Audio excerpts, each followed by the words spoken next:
Hello friends, this is Karthik Bharadwaj. Today we are going to be discuss about our question paper 2015 Electronics and Communication Engineering और आज हम discuss कर रहे हैं।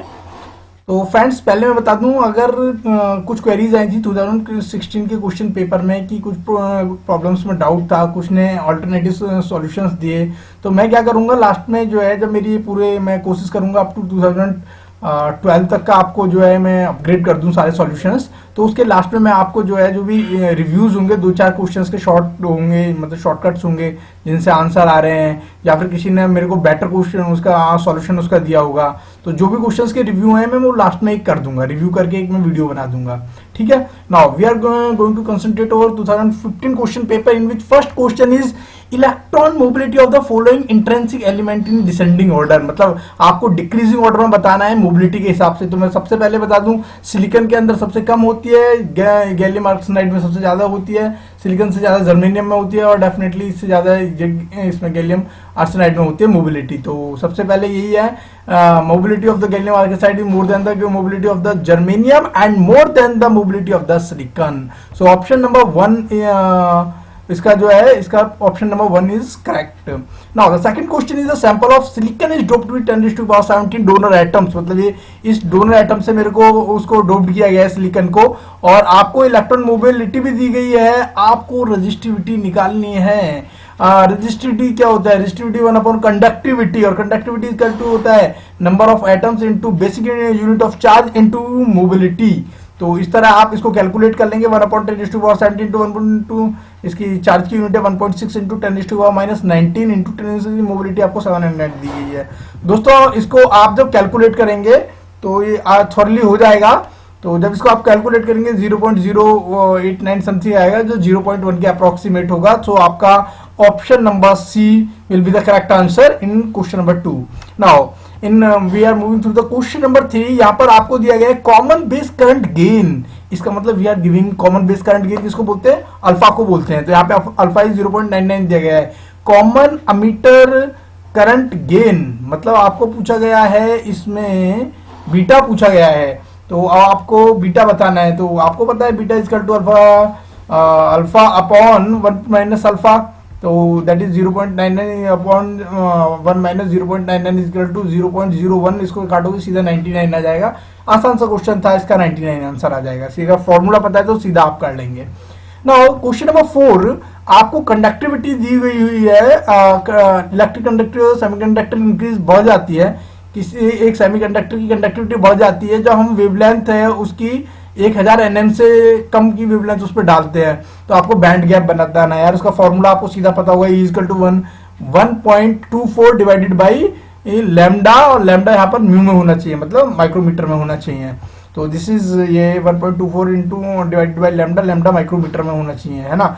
तो यहाँ पर आपको जो है आपको लैम्डा दिया गया है, 1000 नैनोमीटर दिया गया है। इसको मतलब कि अगर इसको 10⁻⁻9 कर दोगे तो यहाँ हो जाएगा 10⁻⁻6 हो जाएगा, क्योंकि 3 जीरो यहाँ पर है, तो 1 माइक्रोमीटर ही हो जाएगा। सीधा सीधा इसमें डालोगे तो 1.24 इलेक्ट्रॉन वोल्ट आंसर आएगा, जो मतलब इक्वल है जो ऑप्शंस दिए गए 1.2 के इलेक्ट्रॉन वोल्ट के दिया गया है। So that will the answer number B. इसमें आंसर मेरा बी ऑप्शन होगा। ठीक है, now we are moving through the question number 5।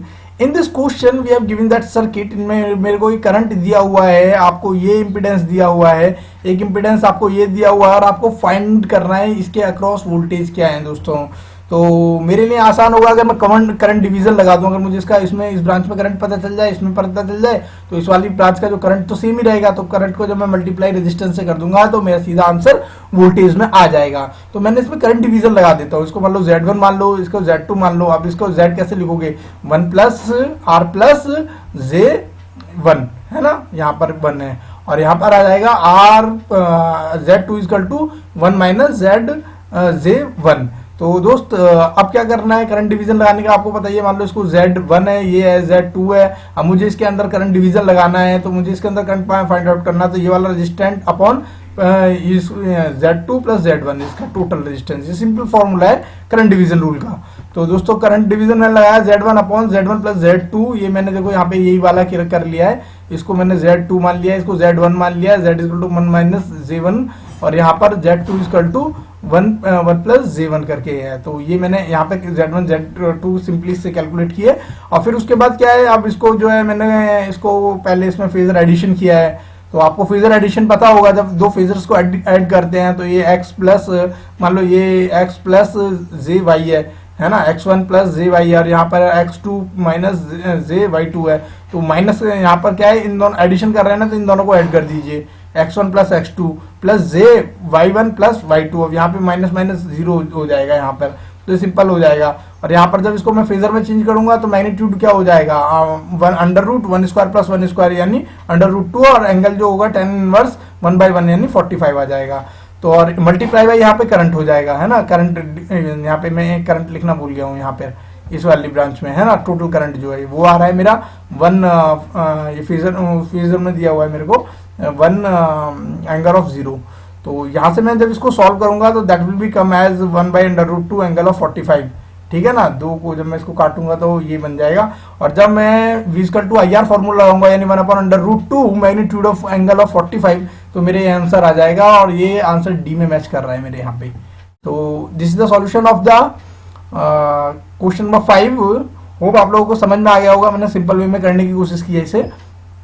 Now we are moving to the question number 6। दोस्तों, आप लोगों को एक सर्किट दिया हुआ है, आपको बस पूछा गया है इफेक्टिव रेजिस्टेंस का। कमन ध्यान दो दोस्त, यहाँ पे हम लोगों से ना इफेक्टिव रेजिस्टेंस पूछा गया है। और यूजुअली क्या होगा, जब जल्दबाजी में क्वेश्चन को अटेम्प्ट करेंगे तो हम क्या कर देंगे, इसको मान लेंगे सीधा सीधा कि ये जो मेरा है ये सीधा मैं मान लूंगा कि मतलब मैं आर को कैलकुलेट करके सीधा उसके सॉल्यूशन में मैच कर दूंगा। देखो कैसे होगा, जब मेरे को यहाँ पे v तो मेरे दोनों तरफ सेम है क्योंकि दोनों पैरेलल में कनेक्टेड है, तो मैं v इक्वल टू IR, तो यहाँ पे I/4 दिया हुआ है, तो यहाँ क्या होगा 3/4 I हो जाएगा क्योंकि टोटल तो करंट आई जा रहा है ना। तो यहाँ पे I/4 जा रहा है, यहाँ पर करंट डिवीजन लगाए तो यहाँ पे हो जाएगा 3/4 I हो जाएगा। तो दोनों का वोल्टेज को मैं बराबर रख दूंगा और फिर मैं सीधी सीधी सी इक्वेशन बच्चों वाली सोल्व कर दूंगा। देखो इधर ये मेरा ये है, मैंने इसको v इक्वल टू, इसमें मैंने लगाया क्योंकि वोल्टेज इसके अक्रॉस आ रहे हैं तो I/4 into R, v equal to IR है, मैंने इसमें लगाया v इक्वल टू IR। अब मैंने दोनों को बराबर रख दिया, काटा कुटी मचाई, मेरी रेजिस्टेंस की वैल्यू आ गई 12। लेकिन दोस्त क्या है, 12 ऑप्शन इसमें अवेलेबल है और आपने थोड़ी जल्दबाजी की तो आप क्या करेंगे, बी को भी टिक कराएंगे, 4 ही इस पर 12 आंसर को लगाएंगे। लेकिन दोस्तों हमें ध्यान रखना है कि we are asking regarding to the net effective resistance. देखो इफेक्टिव रेजिस्टेंस आपने पूछा है आपसे, तो आप सिंपली इनको पैरेलल में कनेक्टेड है तो लगा दीजिए पैरेलल का फॉर्मूला 12 इंटू 4 और divided by 12 plus 4 that is 48/16 is equal to 3 ohm. दोस्तों तो this is the answer is 3 ohm, है ना। अब चलिए हम क्वेश्चन नंबर 7 में चलते हैं। क्वेश्चन नंबर 7 देखिए दोस्तों, क्वेश्चन नंबर 7 में आपको क्या दिया है, डीसी करंट गेन दिया हुआ है आपको, वो 100 दिया हुआ है, यानी सिंपल सा कॉमन एमीटर गेन है ना यहाँ पर, तो that is beta. We have given beta is equal to 100 and current through the 10 volt zener diode, यहाँ पे जो है 10 वोल्ट दिया गया है। तो पहले तो मैं इसमें एक बार ना, और ये 0.7 दिया गया है वीबी, यानी बेस टू एमीटर के बीच में ये वोल्टेज ड्रॉप है दैट इज 0.7 है। तो मैं इसमें क्या कर दूंगा, एक तो अंदर में इनर वाले लूप में केवीएल लगा दूंगा, तो ये -10 प्लस 0.7 प्लस 10, और यहाँ पर जो करंट आता है आई मान लो, एमीटर करंट है I. So this is like that, ये देखिए। तो दिस इज मेरे क्वेश्चन नंबर 7 है। तो यहाँ पर क्या किया कि मैंने यहाँ पे इस तरह इसको पहले इनर लूप में एक लगाया, this is 10 plus VB plus I R E, जब मैंने 0 के बराबर रख दिया इनर लूप डालने के बाद, इसके बाद मैंने आई निकाल दी सीधा, 10 माइनस 0.7 10 0.3 एम्पियर आया। अब मुझे आई बी निकालना है दोस्तों, तो आई बी निकालना है यहाँ पे। तो सबसे पहले मैं आप लोगों को बता दूं, देखो गौर से देखो, मुझे एक्चुअली ना मेरे को क्या है, करंट उसमें जीना डायोड में चाहिए था। तो यहाँ से मान लो मैंने करंट आई मान लिया, इधर मैंने मान लिया आई भी जा रहा है, और इधर मैंने आई जेड मान लिया। तो मुझे अगर मैं यहाँ पर मेरे को वो तो मिल गया, आई ई मिल गया, मैं आई बी कैलकुलेट कर लेता हूँ यहाँ पे आई बी की हेल्प से, है ना। तो आई बी इक्वल टू आई और 1 प्लस बीटा, तो इसको जब मैं सॉल्व करूंगा तो 9.3 मिली एम्पियर आ जाएगा, 0.93 डिवाइडेड बाई 100। इसको जब सॉल्व करूंगा तो 9.3 मिली एम्पियर आ जाएगा। फिर उसके बाद क्या, मैं आप बाहर वाले उसमें लगा दूंगा एक बार KVL, है ना, 20 माइनस ये 10 वोल्ट, है ना, डिवाइडेड बाई 0.5 करके, तो मेरा I1 आ जाएगा मेरा टोटल 20 एम्पियर। तो 20 एम्पियर मेरा ऊपर से आ रहा है, जिनमें इधर की तरफ IB में जा रहा है मेरा 9.3 एम्पियर मिली एम्पियर जा रहा है ना। मुझे IZ फाइंड आउट करना है, सिंपली आप माइनस करके सिंपल सब्ट्रैक्शन हो जाएगा, तो 10.7 मिली एम्पियर आ जाएगा। तो ज़्यादा कुछ नहीं था, बस केवीएल लगाना था इसमें। Now we are moving through the question number 8, in which question number 8 we can see that this summer. ये कुछ नहीं है, आपको कंफ्यूज होने के लिए थोड़ा फिगर अलग से लग रहा है। अगर मैं इसको एक ही पॉइंट पर कनेक्ट कर दूं तो this is actually simply summer, है ना। यहाँ पे समर है फ्रेंड्स। तो यहाँ पर देखो इस समर को कैलकुलेट कर रहे हैं आप। तो समर का क्या है कि V नॉट इजकल टू यहाँ पे R1 मान लो, ये R2 है, तो RF ओवर R1 इनटू यहाँ पर जो वोल्टेज आप अप्लाई कर रहे हो V1 मान लो यहाँ पर ये हो रहा है। तो क्योंकि ये नेगेटिव फीडबैक है तो माइनस करके आ जाएगा। तो यहाँ पर देखो जो -10 बाई ये वाला RF डिवाइडेड बाई R1 है ना, मल्टीप्लाई बाई यहाँ पर जो वोल्टेज यहाँ पे 20 मिली वोल्ट मैंने दिए हुए थे, यहाँ पर क्वेश्चन में दिए हुए हैं, मैं 20 मिली वोल्ट दिए हुए हैं दोस्तों।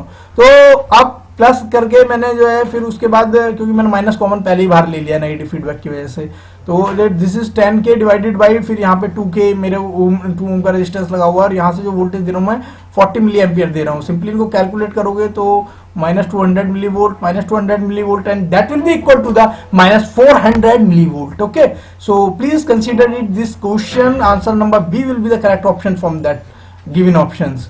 Now this is question number 9. In the question number 9 दोस्तों, ये बड़ा क्वेश्चन नंबर 9 में ट्रांजिएंट से दिया गया है। आपको बोला गया है कि एक स्टेप वोल्टेज 10 वोल्ट आप t इक्वल टू 0 पे 10 वोल्ट अप्लाई करते हैं, मतलब पहले बंद था, 0 है वोल्टेज, फिर उसके बाद अचानक से आपने सडन किए हैं। तो आपको बताना है कि यहाँ पर रेजिस्टेंस R के थ्रू, है ना, R के थ्रू आपको बताना है दोस्त कितना करंट जा रहा है, इस R के थ्रू इसका करंट कितना जाना है। वेल, अब ध्यान से देखो दोस्तों इसको, आप जानते हो कि कैपेसिटर जो है कि सडन चेंज ऑफ वोल्टेज को अलाउड नहीं करता है ना। जो वोल्टेज है होते सडन अलाउ, पहले यहाँ पे 0 था क्योंकि वोल्टेज 0 रहे थे शुरू में, तो यहाँ 0 था। तो ये क्या है, जैसे मैं ऑन करूंगा sudden state t equal to 0 पे से ऑन करूंगा तो ये क्या है, शॉर्ट सर्किट हो जाएगा, क्योंकि वो क्या कि फिर भी वो वोल्टेज को नहीं बढ़ने देगा अपने अक्रॉस, शॉर्ट सर्किट हो जाएगा। तो जैसे शॉर्ट सर्किट हो जाएगा तो दोस्त इसका तो फिर स्कोप ही खत्म है, यहाँ पे इनका रूल खत्म हो जाता है। तो 10 वोल्ट है तो सिंपली केवीएल ओम्स लॉ लगा के, मतलब 1 वोल्ट डिवाइडेड बाई ये 10 ओम का रेजिस्टेंस निकाल के 0.1 एम्पियर आ जाएगा, that is equal to 100 milli ampere के बराबर है। अब स्टेडी पॉइंट पे जब स्टेडी आएगा तो आपको पता ही है, मतलब एक बार डीसी वोल्टेज की तरह एक बार सैचुरेट हो जाएगा, तो वो क्या है यहाँ पर ओपन सर्किट हो जाएगा। जब ओपन सर्किट हो जाएगा दोस्त, यहाँ पर इसके अक्रॉस वोल्टेज चेक करना है। तो अब ये इनको कैलकुलेट कर लो, टोटल रेजिस्टेंस निकालो, that is 20 ohm. If we apply Ohm's law then we can easily find that IR equal to 1/20, that will give 50 milli ampere. Well दोस्तों, this is the question number 9 and the option will be 150 A। Okay, that the answer will be A, option A होगा, है ना।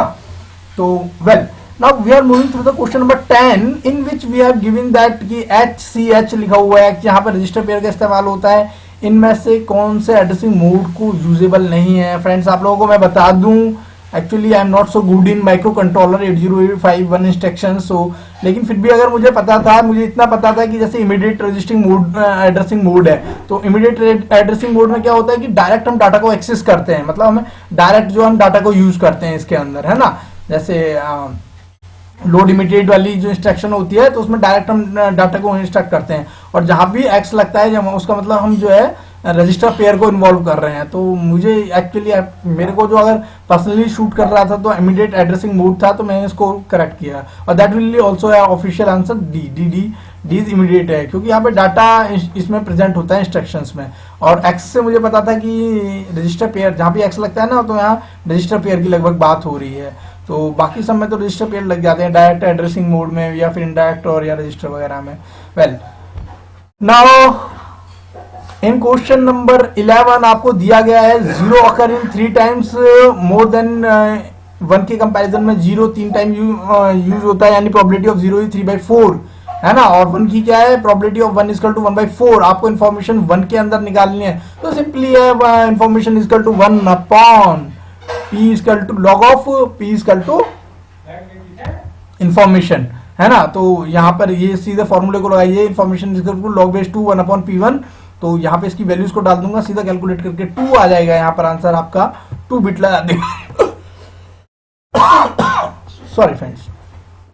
Now question number 12, in the question number 12 we have given that एक sample है, आपको जो है उसको signal है xt और आप उसको सैम्पलिंग कर रहे हैं टाइम पीरियड t में दोस्तों। तो सैम्पलिंग दोस्तों जब हम लोग करते हैं तो मैं आपको बता दूं, आप इससे कर सकते हैं, सैम्पलिंग थ्योरम का यूज कर सकते हैं इधर पे, summation of delta T equal to xt और delta T equal to minus N T. जब हम इसको खोलते हैं तो ये जो है अगर टाइम डोमेन में मैं खोलूंगा तो that is summation of n equal to minus infinity to infinity X T minus N T हो जाएगा। जब मैं इसे फ्रीक्वेंसी डोमेन में कर लूंगा तो n डिवाइडेड बाई टी हो जाएगा। तो आंसर विल बी सी दोस्तों, answer will be C friends. Sorry थोड़ा नॉइस हो रही है आज। Well question number 13, in that question number 13 we have given that band pass signal दिया है। तो सीधी सी बात है, बैंड पास थ्योरम हम यूज करने के लिए जा रहे हैं। We have given lower frequency, upper frequency and we have given bandwidth आप निकाल ही लोगे, दैट इज 20 किलोहर्ट्ज मेरी बैंडविड्थ निकल आएगी, है ना। Upper frequency minus lower frequency, band pass theorem use कर लोगे मेरी। तो अब बैंड पास थ्योरम क्या बोलती है कि जो आपकी जो फ्रीक्वेंसी होगी should be greater than twice of upper frequency divided by के। इस कांस्टेंट की value f u over f u minus f l है। ये कुछ नहीं है, एफ यू एफ एल ये बैंडविड्थ है मेरी। तो upper frequency 410 kilohertz divided by 20 kilohertz, तो काट कूट के मेरा 20.5 ये मेरा बनेगा। और इसको जो डब्ल्यू एस जो मेरी सैम्पलिंग फ्रीक्वेंसी होगी तो 20 into upper frequency divided 20.5 that will B 40 kilohertz. तो मेरे अकॉर्डिंगली क्वेश्चन के 13 का आंसर ए है, जबकि ऑफिशियल आंसर 41 दिया हुआ है। It is out of my equation. दोस्तों देख लीजिएगा, कुछ गलत हो तो आप मुझे बता दीजिएगा। वेल दोस्त, question number 14, now we have to be concentrate in question number 14 in which we have to discuss about actually दोस्तों आपको क्वांटाइजेशन वाला फॉर्मूला सीधा पता होगा, 1.6 1.8 प्लस 6n, मतलब ये वाला 1.8 प्लस है यहाँ पे, सॉरी आप दोस्त गलत लिख दिया, यहाँ पे 1.8 प्लस 6n होता है। तो यहाँ पर एक्चुअली क्या है दोस्तों, पहले मैं आप लोगों को थोड़ा सा समझा दूं। ये जो फॉर्मूला होता है हम डायरेक्टली यूज कर लेते हैं जब यहाँ पर जो मेरी साइन वेव की रेंज के बराबर हो। यहाँ पर जो मेरे को इनपुट सिग्नल दिया गया है 0.25 दिया गया है दोस्तों। अब देखो मैं इसको ना एक्चुअली क्या है, अगर आप इसको सॉल्व करने लग जाओगे, जो इसका बेसिक जहां से फॉर्मूला ड्राइव हुआ है ना, जहां से डेरिवेशन करके एक प्रॉपर डेरिवेशन है 3.2 2 टू की पावर n ऐसे करके एक उससे फॉर्मूला आता है ना, सिग्नल की value am square divided by 2 n Q की जो पावर होती है am स्क्वायर बाई 2 टू की पावर n 3 इंटू कुछ ऐसे, मतलब 12n होता है। तो यहाँ से ड्राइव करके आता है ये जो फॉर्मूला आता है। तो दोस्तों उसमें रख के करोगे तो बहुत टाइम लग जाएगा, आपको टाइम यहीं पे सारा कंज्यूम हो जाएगा। बस हमें ध्यान क्या रखना है, देखो दोस्तों मेरे को n इक्वल टू 12 दिया गया था, तो मेरे पास जो लेवल थे क्वांटाइजेशन लेवल थे 4096 थे, है ना, 2 टू पावर 12 है ना, l equal to 2 to power n होता है। तो मेरे पास जो है 4096 है, जब मेरे पास 1 वोल्ट है, यहाँ पर वोल्टेज रेंज 1 वोल्ट है ना। तो मेरा रेजोल्यूशन क्या आ जाएगा, ये है ना 2 अपॉन डिवाइडेड बाई 4096, यानी 1/1096 का कितना हो जाएगा, इसको 2048, यानी यहाँ पर जो हो जाएगा मेरा स्टेप साइज दोस्तों v max minus v minus हो जाएगा। तो 1 माइनस 1 यहाँ पे 2/1046 है, जब इसको काटोगे तो 1/2048 आ जाएगा। तो यानी 1 वोल्ट में जो रेजोल्यूशन मेरे जो क्वांटाइजेशन लेवल आ रहे हैं वो 1024 आ रहे हैं। मेरे को देखो यहाँ पर रेंज दी है 0.25 दी गई है ना, यानी 1/4 दी गई है, जो पहले मेरा 1 वोल्ट था। तो इस वजह से क्या होगा यहाँ पर जो है, मतलब अब मतलब इसका जो रेंज निकालोगे तो ये कितना होगा 0.25 माइनस 0.25, तो ये हो जाएगा 0.5। तो मतलब एक के लिए जो है आपके लेवल यूज हो रहे हैं 1 के लिए दोस्तों मेरे पास डिजिटल पेन नहीं है, I am really sorry for that, so I am not able to explain by writing it all. But ये एक इस चीज को यहाँ पे समझिए कि यहाँ पर जो है आपको जो ये वाला जो फॉर्मूला होता है 1.8 प्लस 6n, ये फॉर्मूला जब वो यूज होता है जब यहाँ पर हमारा इनपुट वोल्टेज सेम हो। यहाँ पर मेरे को वोल्टेज जो इनपुट दिए गए 0.25 वोल्ट दिए गए हैं। तो दोस्तों यहाँ पर जो मैंने इसका जो स्टेप साइज निकालोगे तो वो आ जाएगा 1/2048 आ जाएगा। तो अब 0.5 के लिए जब निकालोगे यहाँ पर तो आधा हो जाएगा, तो 1025, यानी यहाँ पर n की वैल्यू 10 होगी। तो 1.8 प्लस 6 इंटू 10 इक्वल टू, तो 60 हो जाएगा। तो इन दोनों को ऐड कर दोगे 61.8 हो जाएगा। दिस इज 62 VGB, मैं गलती से मल्टीप्लाई लिख गया है मेरे से दोस्तों, तो इसको देख लीजिएगा फ्रेंड्स, है ना। तो दोस्तों मैंने इसमें आपको बताने की कोशिश ये की गई है कि यहाँ पर क्वेश्चन में n इक्वल टू 12 दिया गया है, still we are taking 10। Why we are taking 10? Because we are given जो यहाँ पर रेंज दी गई है मेरे को वो अलग दी गई है, 0.25 दिया गया है यहाँ पे साइन वेव की। ठीक है दोस्त, तो अब अगला दोस्त अगला क्वेश्चन है क्वेश्चन नंबर 15। आपको एक सिग्नल कॉन्स्टलेशन डायग्राम दिया गया है और कॉन्स्टलेशन डायग्राम देख के आपसे पूछा गया है ये किस चीज का है दोस्त, इसको देख के बता सकते हो। ASK का नहीं है बिल्कुल, MSK का है दोस्त, FSK का नहीं है, QAM का नहीं है। चलिए एक बार हम इनको, मैं आपको वैसे तो मैंने 2016 के पेपर में भी बताया, एक बार फिर देख लेते हैं। ASK का डायग्राम दोस्त ऐसा होता है ना, और उसके बाद MSK का इस तरह का होता है और FSK का इस तरह का होता है, QAM का ये एक्चुअली 16 QAM का है ना, ये 16 का है, 1 2 3 4 4 4 8 8 16 ये 16 QAM का है ना दोस्तों। तो QAM का कुछ इस तरह का होता है ना, यहाँ डॉट डॉट्स होते हैं, तो इस चीज को देख लीजिएगा दोस्त, ये इसका है दोस्त। अगला क्वेश्चन यहाँ पर जो है कि इसमें से किस मॉड्यूलेशन स्कीम की मिनिमम पावर ऑफ ट्रांसमिशन है दोस्त। ये जो है इसमें मैंने अभी एक फ्रेंड से डिस्कस किया था, एक्चुअली इसका मुझे फॉर्मूला एग्जैक्टली मिल नहीं रहा था। अगर प्लीज आप लोगों को फॉर्मूला मालूम हो या इसका एक्सप्लेनेशन आप दे सके तो कमेंट सेक्शन में जरूर लिख दीजिएगा, तो फर्दर मैं रिव्यू क्वेश्चंस में जाके इसको मैं एक्सप्लेन दोबारा से कर दूंगा। तो एडवांस में आप लोगों को थैंक्स बोल देता हूं अगर कोई भी इसको अटेम्प्ट लेता है। तो ये जो है यहाँ पर दोस्तों मिनिमम पावर ट्रांसमिशन आपसे पूछा गया है दोस्त। मैं एकदम क्वाइट श्योर था कि 8 PSK QAM, क्योंकि मैंने एक बुक में पढ़ा था जहां पर ये दोनों नहीं है। एक मेरे को आर्टिकल शेयर किया था मेरे फ्रेंड ने, तो उसमें ये दोनों नहीं थे। तो मतलब उसमें साफ लिखा हुआ है कि इनकी जो है ट्रांसमिटिंग पावर बहुत ज़्यादा हाई होती है, इसलिए हम यूज़ नहीं करते हैं। तो इसका मतलब 16 नहीं है तो फिर इसका मतलब 64 भी नहीं होगा। तो that is why I was taking the attempt QPSK। तो मैं QPSK पे जाता और यही मेरा ऑफिशियल आंसर है QPSK। ठीक है, तो दोस्तों एक चीज आपको समझ आ रही है ना कि वहां पर जरूरी नहीं है कि सारे क्वेश्चन आपको बने ही बने, वहां पे जरूरी है कि आपको एलिमिनेट करना आना चाहिए, एक रिस्क लेना आना चाहिए। जरूरी नहीं कि मैं जो अभी एक्चुअली क्या है मैं पूरा रिसर्च करके उनको जब करके आंसर आपको बता रहा हूँ, जरूरी नहीं कि मैं वहां पे जाऊं और सीधा कर दूं मैं। दोस्तों अगला क्वेश्चन था कि ये कौन सा चैनल कोडिंग स्कीम है जो ब्रेस्ट एरर को कंट्रोल करने में आती है। दोस्तों ये सारी की सारी स्कीम पहली बार मैंने पढ़ी, क्वेश्चन पेपर को जब देखा तो पहली बार पढ़ी और ऑल दीज ये सारी की सारी लगभग मेरे दिमाग से बाहर थी। तो answer is D, red Solomon. Now we are going through the question number 18. We have given this 17 megahertz carrier wave दी हुई है जिसमें मेरे को बिट रेट दिया 1.54 Mbps दिया गया है और अल्फा इक्वल टू 0.2 दिया गया है। आपको बैंडविड्थ फाइंड आउट करना है, bandwidth equal to RB/2 1 plus roll off factor यानी अल्फा। तो ये this is roll off factor होता है, तो bandwidth equal RB/2 1 plus roll off factor, इसको जब ऐड करोगे तो ये सिंपली कैलकुलेट करके बैंडविड्थ आपकी आ जाएगी। सिंपल सा एडिशन मल्टीप्लिकेशन था, है ना, बस आपको फॉर्मूला पता हो ना। दोस्त आपको ये दिया गया है क्वेश्चन नंबर 19 में दो आपको सिग्नल्स दिए गए हैं F1 एंड F2 और नॉन लीनियर एम्पलीफायर है। अब यार नॉन लीनियर तो सीधी बात है कि हार्मोनिक्स आपके आने ही वाले हैं। हार्मोनिक्स में से प्लस माइनस ये इंटीजर्स जो दिए हुए हैं, डी ऑप्शन आंख बंद करके सीधा जनरेट कर दो क्योंकि आपके हार्मोनिक्स रहेंगे, है ना। तो उसके बाद जो है अगला है question number 20 phase loop first order filter क्या ट्रैक करता है। दोस्तों पहले मैं बता दूं PLL जो आपका होता है वो दो मोड्स में यूज किया जाता है, आपका लॉक मोड में, कैप्चर मोड में। लॉक मोड में क्या करता है वो सीधा फ्रीक्वेंसी को जल्दी से मतलब FM के उसमें यूज होता है, डीमॉड्यूलेशन में यूज होता है। तो यहाँ पर सीधा क्या करता है वो फ्रीक्वेंसी को तुरंत मैच कर देता है, सिंक्रोनाइज कर देता है। तो ये जो है फ्रीक्वेंसी जो चेंज होती है उसको ट्रैक करके उसको कर देता है, फिर उसके बाद उसे कैप्चर करता है, मतलब फ्रीक्वेंसी पकड़ने के बाद वो उसके बाद उसको फेज को पकड़ता है।